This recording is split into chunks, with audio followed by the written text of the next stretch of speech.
Hello বন্ধুরা, নিয়ে এসেছি আবার ছোট্ট একটা মিনি ব্লগ। তো দেখো, এখন হচ্ছে এটা আমরা যাচ্ছি বরযাত্রী। তো বাসের মধ্যে তো আমরা প্রচণ্ড এনজয় করেছি, গান নাচ সমস্ত কিছু হচ্ছিল, ভীষণ এনজয় করতে করতে যাচ্ছিলাম।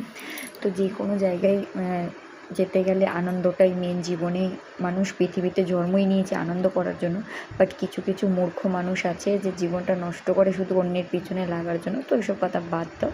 তো এখানে দেখালাম ভাইটা বিয়ে করার জন্য বসছে। তারপরে ওখানে তোমাদের দাদাভাই আমাদের একটু ফটো তুলে নিল। তারপরে আমি একটা কোল্ড ড্রিঙ্কস খেয়ে নিলাম। আর এখানে আমার মাম্মাম একটু নাচছিল। আর এখানে দেখো আমি হাতে মেহেন্দি পরেছি, তো সেটাই একটু দেখিয়ে দিলাম। তো কেমন লাগছে অবশ্যই বলো। আর এখানে দেখো আমার বরটা ভিডিও করছে। তো আমি ওই পাশে মানে চেয়ারে বসেছিলাম পাড়ার দাদা বৌদিদের সাথে। তো এখানে সবার প্রথমে দিয়েছিল ফিশ কাটলেট, তারপরে ভেজ ডাল, ভাত, চিপস, তারপরে দিয়ে দিয়েছে কাতলা মাছের কালিয়া, তারপরে দিয়েছে বাসন্তী পোলাও, মাটন, তারপরে দিয়ে দিয়েছিল চাটনি, পাঁপড়, মিষ্টি। তো এই হচ্ছে বিয়েবাড়ির মেনু। তো কেমন লাগলো অবশ্যই একটা লাইক করো, কমেন্ট করো। সবাই খুব ভালো থাকো, টাটা।